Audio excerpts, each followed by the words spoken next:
Okay, welcome to my final presentation. My topic is revolutionizing the way we perceive concussions and moving towards a safer um, education on what concussions are for our athletes. This is going to be about concussions in sports and how we feel about them in general. Um, what is a concussion? Well, a concussion is a shaking disturbance or jarring of the head causing soft tissue injury to the brain and related structures. This could also be being hit with potential for being unconscious in either the head or a place that could transmit that injury to the head. I also want to touch on the fact that you can die from a concussion. This is a possible thing.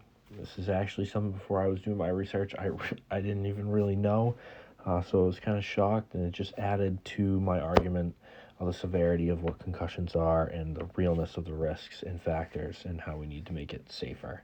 Um, it's estimated over 300,000 sports-related concussions happen each year, which is a crazy amount to think about. But also, at the same time, upon learning and more about them, I'm not surprised, and that there wouldn't be. It might not even be higher.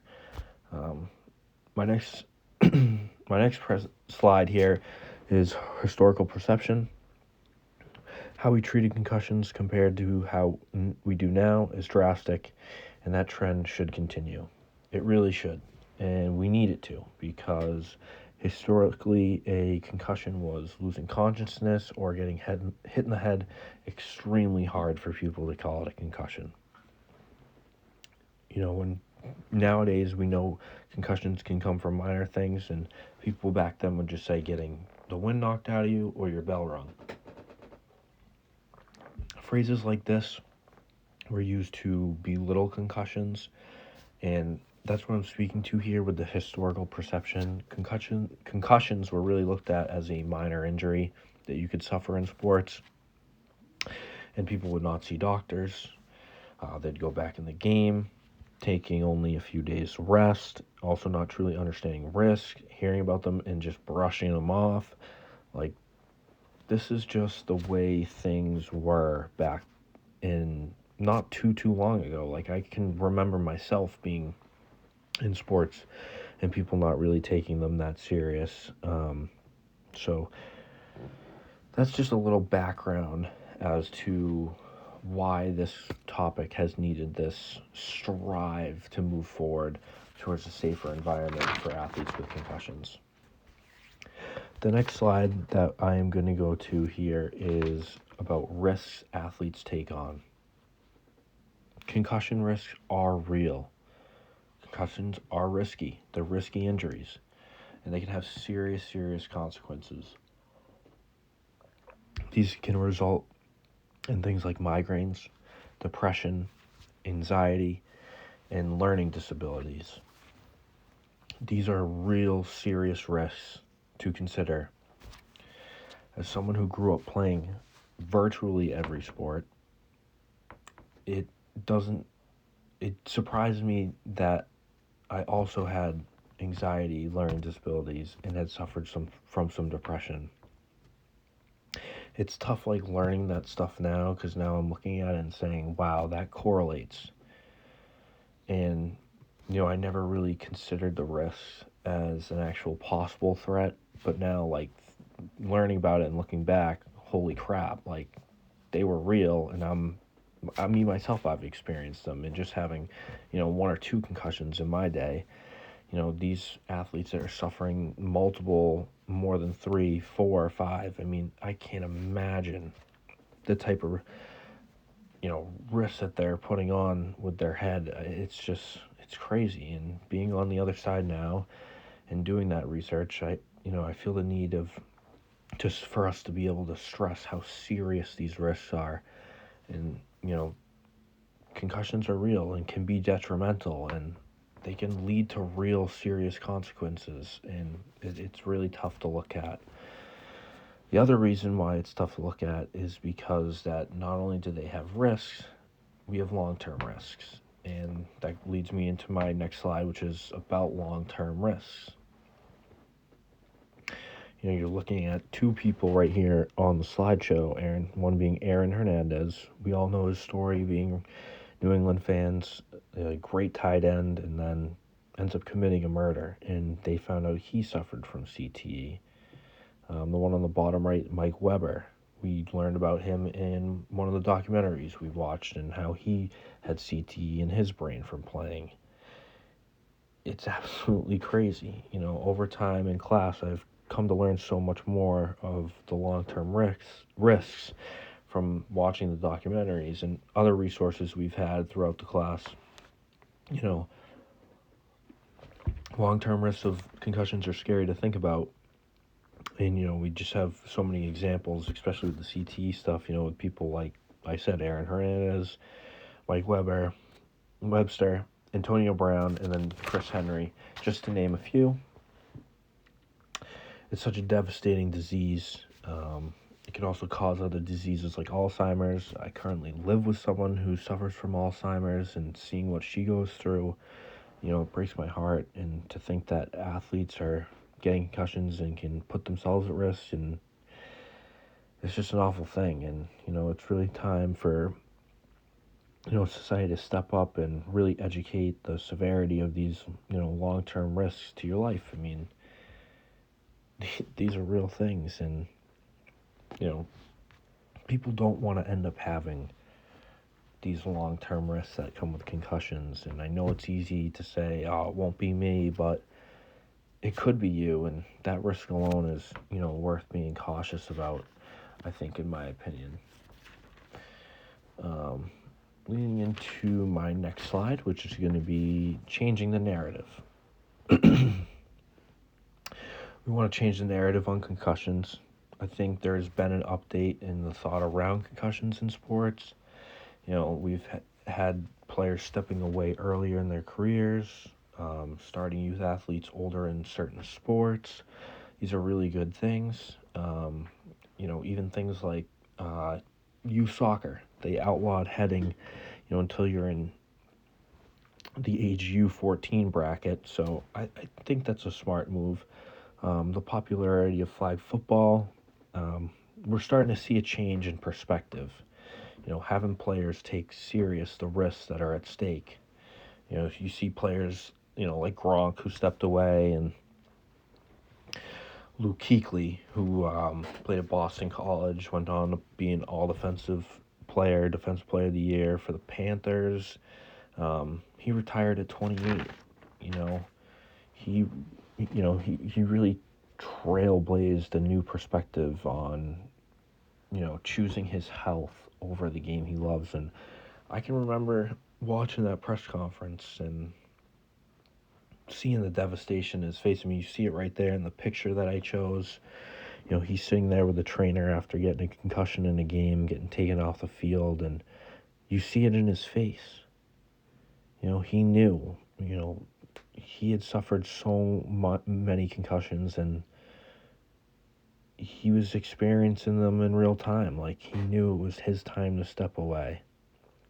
And that's a healthy choice that he made. And he should be commended for that. And, players should follow in his footsteps. That's super positive, but we have to continue to further educate athletes into making smart choices, about their health.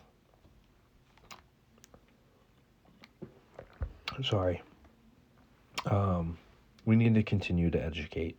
And that leads me into my next slide, which is about education. I think classes are a great thing. We constantly have to be educating and updating athletes on concussions. More classes like this one that we're taking here at BSU, I think, need to be provided for all grade levels.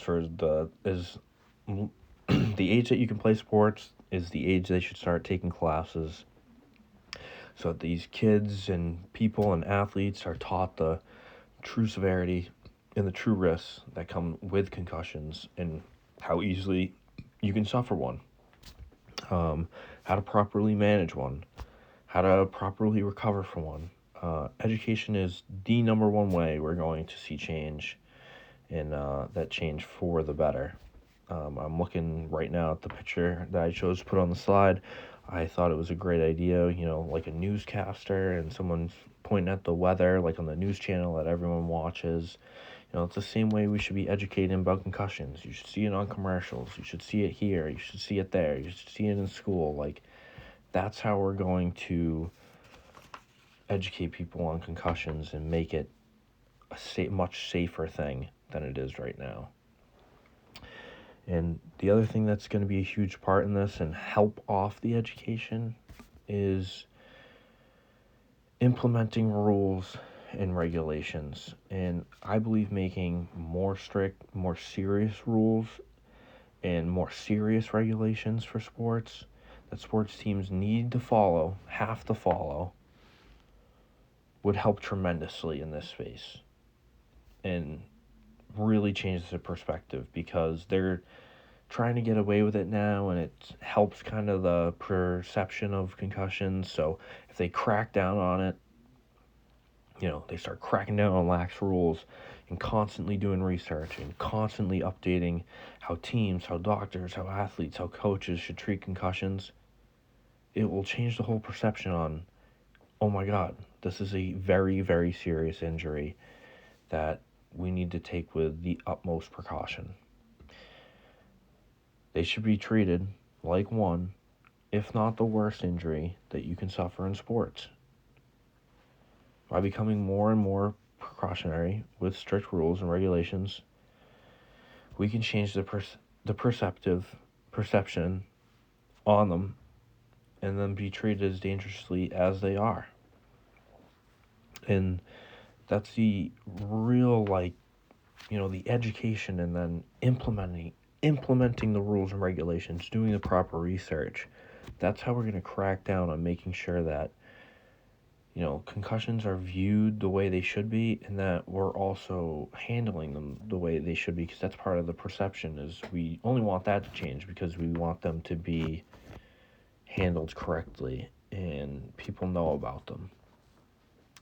Let's be precautious, Let's be precautious. Let's wear the protective gear.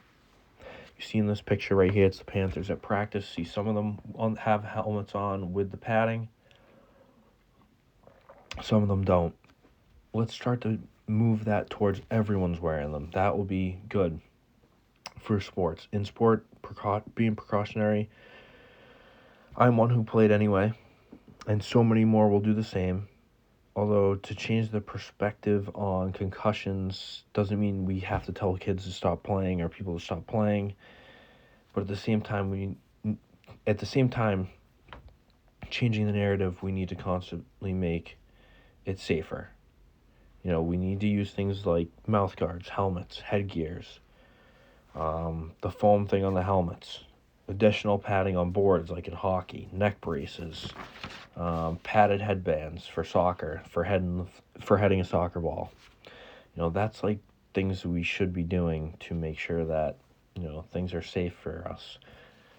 And then I wanted to just wrap it all up with a conclusion. These for my last points. I wanted to wrap it up, this presentation, by harping on a few little things. First off, over the last weeks, I've learned so much about concussions, and upon learning about them, my entire perspective has changed. I was so against things like flag football, protective gear, and even taking them really that seriously. That's really all changed for me now, because I got a true education about them, and none of that crap they give you when you're playing, where you don't think twice about it. You're like, all right, whatever, what is this? It just gave me so much hope to see the perspective and narratives around concussions change.